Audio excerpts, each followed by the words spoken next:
Welcome back, Shapeshifters. Today we're talking about clean it up, clearing the clutter to call in clarity. Clutter isn't just about mess. It's energy that's stuck, that's stagnant, and that's stealing your peace. Whether we're talking about your kitchen cabinet to your camera roll, we are getting into clutter in all shapes and forms and the real reasons why letting go is actually the glow up. So tap in as we explore how mental, physical, and spiritual clutter can block your blessings and how small, intentional shifts can actually open big portals of peace, productivity, and prosperity. And we all need more of that in our life, right? Especially because we are now officially in the season of summer. It is a new shift, a new time of year. On the fall calendar, we actually celebrate this as our new year. And so we know that the summer just gives us an opportunity to reset. We know that chronic clutter can actually increase your cortisol levels. This is the stress hormone, and high cortisol levels and clutter can also be linked to depression.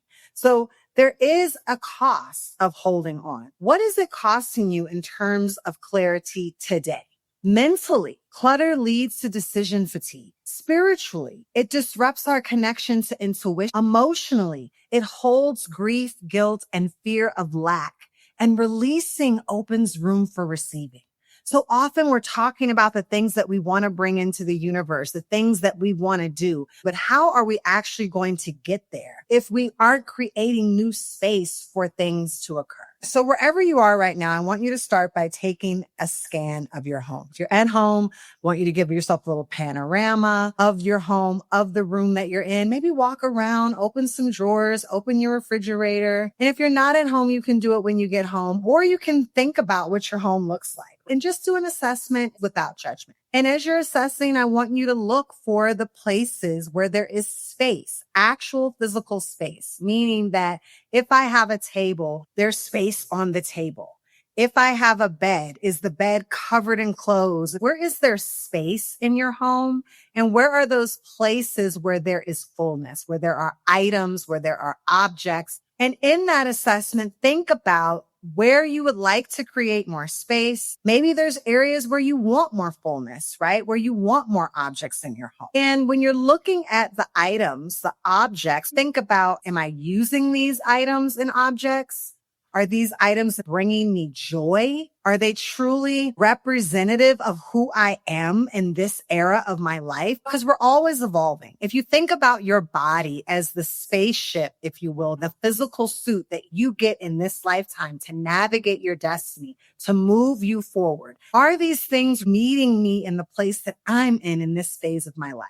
I know that as I've grown older, my fashion style has changed. I don't wear mini skirts anymore. No shade to mini skirts. I'd like a different silhouette at this era of my life. So even though my clothes were still great, they just didn't represent who I was and what I wanted to be. There was a time where I wanted more activities in my home that did not require power. So I invested in singing bowls, drum, and a kalimba, chimes.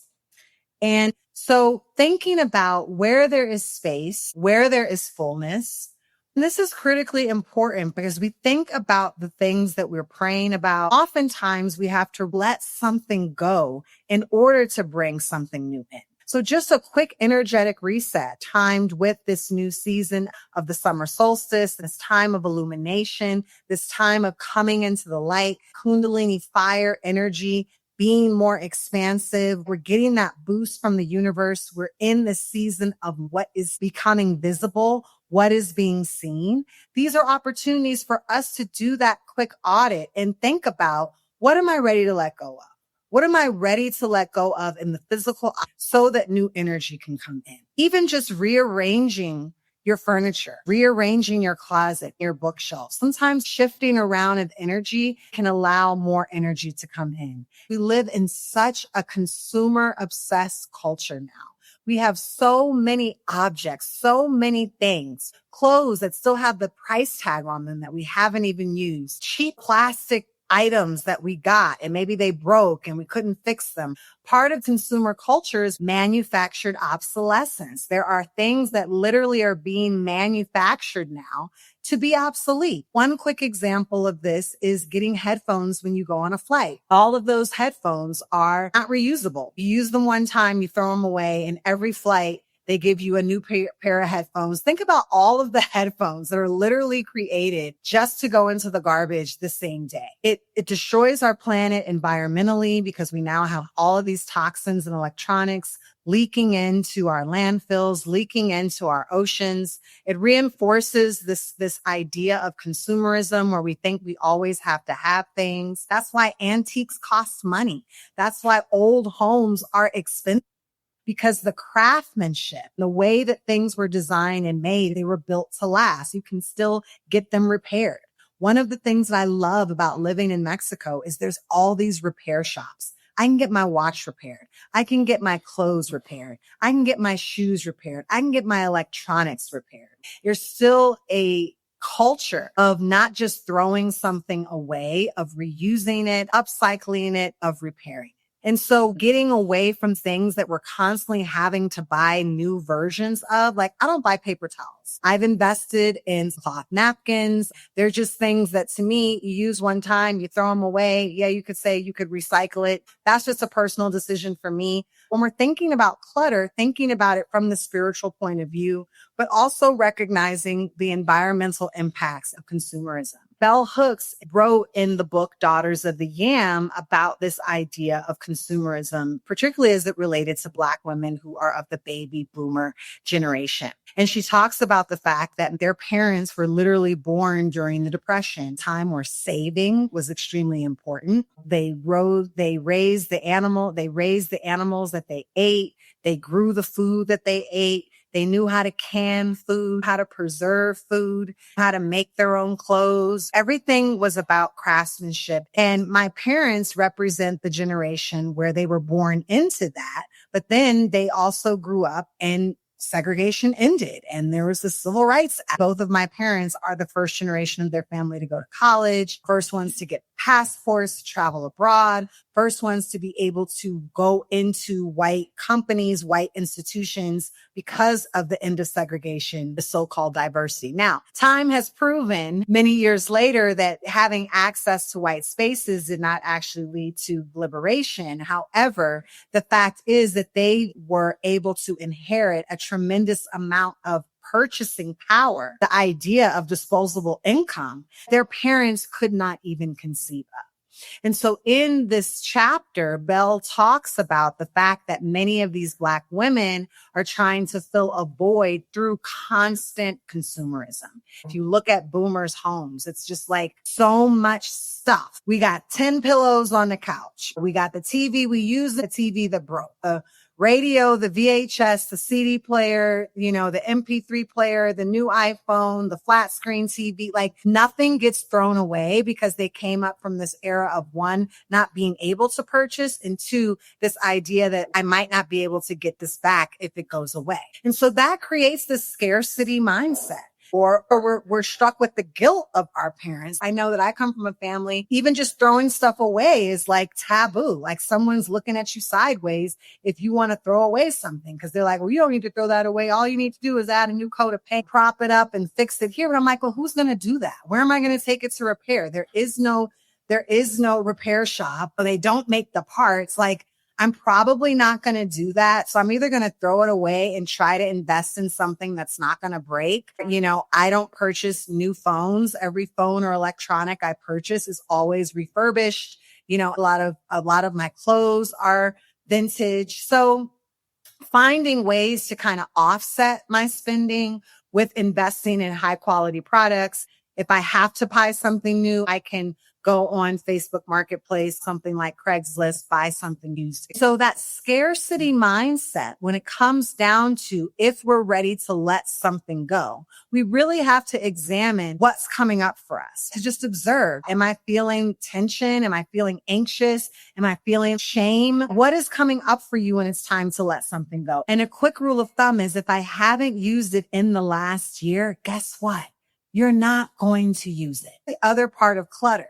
Sometimes we don't even use the things we have because we don't even know they're there. How often have we gone through our closet and you found a garment that you love, but you couldn't even get to it because you couldn't see it? Or you've gone to the grocery store and you bought an item that you already had, couldn't see because your refrigerator or your pantry is too cluttered. And that is a message to the universe. You're telling the universe, hey, I want more of this, but the universe is like, well, you don't even respect what you already have. So why should we give you more? Why are you entitled to more if you can't even steward the wealth and the abundance that you already have? And so there is a responsibility and a level of accountability of stewarding the items and the objects that we have to hold them sacred.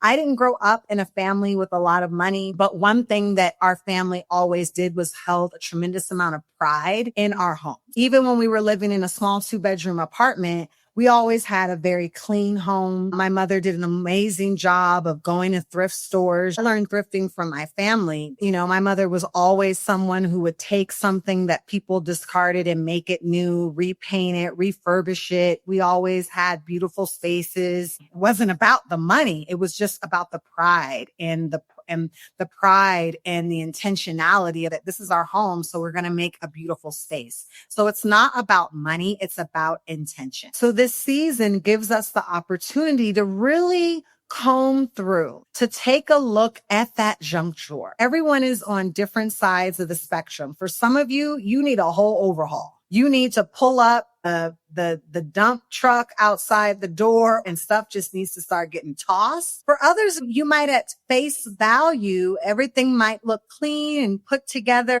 but then you have certain areas, certain drawers, certain aspects of your house that no one gets to see, but you know they're all a hot mess. All of those represent holding on. They represent your shadow, the unseen. This is where we hear the adage, you're only as sick as your secrets. The more that you hide in the physical realm impacts your wellness and your ability to fight off disease in the physical realm. It impacts your immunity. There is a mind-body connection. Your physical space is a microcosm of your life, of your mindset. I always say I can go into someone's home and I can tell the type of personality they have. I can tell the type of triggers they have. Whether it's the person who tries to act like everything is so clean and ordered and put together because they actually have some obsessive compulsive issues, but then they have these other areas that are not being attended to, or whether it's the person who just has extreme hoarding and can't let go of anything. You can't even walk through their home. Their home is just full of things that they don't use. It's like a weight holding them down. Wherever you are on the spectrum, it's not about judgment. It's about stepping into this time of visibility, the visibility of the sun being at its highest point, the visibility of what is ready to emerge, and to make room for those things. To make room for those things, because looking at the planet, we don't have time to hold on to what is not ours. We don't have time to hold on to what is not supporting us. And the more that we do that in our physical space, we can see the mirror in our psychological space. This is why when you go into temples, when you go into ashrams, when you go into holy spaces, there is a level of impeccableness. The floors are clean. The shrine is well kept. It is swept daily. There are certain incense that are burned. There are candles. Everything is about setting a high frequency, because a temple is a place of worship, is a place where we revere our gods, our ancestors, etc. And your home is your temple. It is the temple where you recharge your own personal life. It is the place where you are eating the nourishing foods that are going to empower your physical body. It is the place where you are doing purpose-driven work, whether you work outside of the home or inside of the home. You need to recharge in your home. It is the place where you rest. And we know that sleep is a huge part of our own restoration. Not getting enough sleep impacts our nervous system, impacts our cortisol levels. And if we don't make our bed, or our bed is full of clutter, how well are we even able to sleep? If you get so made up when you walk outside your door, you know, you're smelling good, your hair is whipped, your outfit ain't got no wrinkles in it, and your house is a hot ass mess, what does that say about you? I know a lot of people who walk outside and look like $1,000,000, but when you look at their home, you almost can't even believe that the same person lives in that home. Like, damn, your bathroom looks like that. How did you even shower? Like, your stove is like this. How do you even cook? Your bed is unmade. How do you even sleep? And so what is that saying? They're telling the universe, you know what? I care more about the external. I care more about the way I'm being perceived. I care more about what other people think of me. I care more about appearances. But when it comes to my own internal work, when nobody's looking, I actually don't really love myself. I actually don't think that I'm worthy of having beauty and being surrounded in beauty. I don't really believe that I deserve to be surrounded in care and have a place of nurturing and build a sanctuary for I have this illusion of having it all together to the outside world, but in the inside world, I'm a hot mess. And it's all about the inside game, where we're on the planet right now. Your attitude controls your aptitude.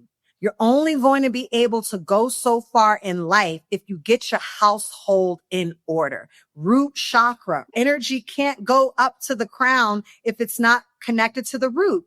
And your root chakra connects you to your home, your place of safety, your place of security. When that is not solid, you aren't able to access other energetics. You aren't able to grow in other levels of frequency. Sometimes it's just as simple as making your bed, taking the time to prepare something for yourself. These are also wonderful ways to reset your cortisol levels, to calm your nervous system, to take a moment to get off the screen, to turn off the music, to get away from the phone, those analog activities that allow us to just be in a place of silence and stillness and space. That's when God can start getting in there. Because now you're not just creating the space in your physical realm, you're creating space in your mind, right? How many of us, while we've been washing the dishes, while we've been stirring a pot of food, while we've been sweeping the floor, have received downloads and wisdom of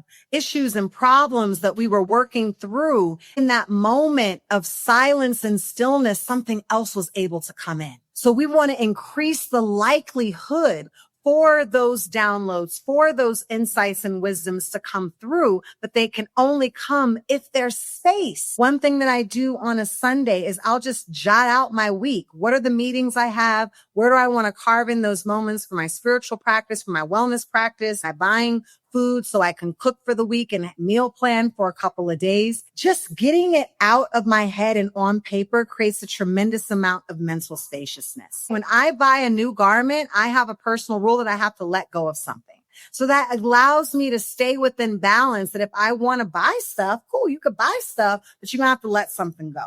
We're not just going to be in this accumulation and hoarding. When we think about the people who are all about accumulating all the resources on the planet, who do you see moving like that? You see spiritually broken white men, their psychosis, not their supremacy, the white psychosis and the patriarchal system. Those are the systems that are all about hoarding and over accumulation. This is why there are 85 billionaires in the city of San Francisco. 85. Just wrap your brain around that. Not millionaires. There are 85 individual humans who have over $1 billion while there are people sleeping on tents, while there are homeless in the street. That mentality of I have to have it all, or else I won't get any more else. That's their mindset, their way of being. That is not the energy of the universe, which is an energy of reciprocity. That is not the energy of your ancestors, which acknowledges the fact that there is a spirit team to help you. It's not the way of your destiny, which tells you that you can have everything that you want. That energy is fluid. When something comes out, something else is coming back in. And so to get into that dance, to move into that aspect of being like a shapeshifter, to being able to give and to receive and to make space and to be full, and knowing that it's not dark all day and it's not light all day. Everything has to change. Everything has to shift. So clearing clutter is more than just doing a chore. This is your spiritual work. This is the way that you make space for receiving blessings. Turn it into a prayer. Pray around your home. Call in the frequencies that you want. Play the high frequency music that you want for pleasure or prosperity or abundance or a new relationship. Do those sacred clearings with the sacred smoke of copal or sage or palo santo, whatever it is that you use to clear your home. We talked about the spiritual hygiene of your home in a different episode. It's important that we're always in that practice. As I've said before, this is why many indigenous cultures, when you wake up in the morning, you hear the sound of brooms. It's a ritual act of creating space for the day. And we have to be in that space as well. And stagnant, dead energy of something that's literally sitting on the shelf collecting dust, holding space, and you're not even using it, is blocking your blessings. Straight up. Some of you maybe have been praying for something. You're like, wow, I'm doing all the work. I'm getting up every day. I'm out there. I'm pushing them. And you're wondering why it hasn't arrived. And you've been doing all this work in the external realm. But what does it look like in your physical space? What does the equivalent of that look like in the decluttering of your home? One place that I always like to start is your refrigerator. How many ketchup packets do you need? How many soy sauce packets do you need? How many plastic forks and knives of that takeout that you never use are you going to have? How many spoiled condiments are just sitting in there? How am I holding the food? Is my food spoiling? Is it just in a bunch of plastic bags when I buy fresh produce and then it spoils and it's in the back and I got something else? Again, this is a mirroring of how you treat your physical body. And this is why people ridicule folks in the Western world, because the Western world teaches us to accumulate a bunch of stuff. And we have this idea that if something doesn't work, we can just throw it out. We can just buy something new. We don't have a sense of where our food comes from. You have no relationship with the animals that support your lifestyle. You have no relationship with the natural resources that support your lifestyle. You have no relationship with things that you're no longer using. You're blaming the government, but you're not even looking at your own environmental footprint. In ancient Kemet, as I close out, as they were taught in ancient Egypt, that at the end of your life, you will put your heart on one scale. These are the scales of Ma'at, and the feather on the other scale. And the idea, the intention is to live your life with your heart as light as a feather, to have a light heart, to not be holding on to pain, to resentment, to not enoughness, to scarcity, to clutter. So as we're decluttering our home, we're also lightening our heart. We're allowing those things to compost that are no longer serving us. We're opening and expanding our conscious awareness to the abundance that the universe has for us. It is a spiritual act. So use this season of visibility of what is being illuminated in your life through the power of the sun, the power of summer, shifting into this new season, to take some time and to create more space in your physical home, starting small. It might just be as simple as 15 minutes a day. I'm going to tackle that drawer. 15 minutes, I'm going to tackle my closet. 15 minutes, I'm going to go through my shoe collection. This doesn't have to be, oh my God, I'm spending all day in this overhaul and it's stressful. No, we're not here to stress. We're here to do things with ease. We're here to do things with grace. Maybe if you need to take some weeks just to put your calendar together to look at some times where you have more space in your life to do these things. Maybe you make it a family project. This is something wonderful to model to your children. It's very important to model to your children that we let go of stuff, to look at your kids and say, okay, what are you going to cleanse? What are you going to purge in your room? Right? I don't even get me started with the amount of toys that these kids have that they don't even need. So this isn't just something that you're doing. This becomes a family act. This becomes a family practice. This becomes a ritual. And I promise you, shapeshifters, you're going to see some wonderful gains, some surprises, some synchronicities, some miracles popping into your life because you're creating the space in the physical realm that the spiritual realm has nothing else to do but follow. accordingly. All right. That is what I have for you today, shapeshifters. I hope you enjoyed it. Let me know in the comments what room you're starting with, what you're decluttering. And until then, I'll see you next time. Keep shifting.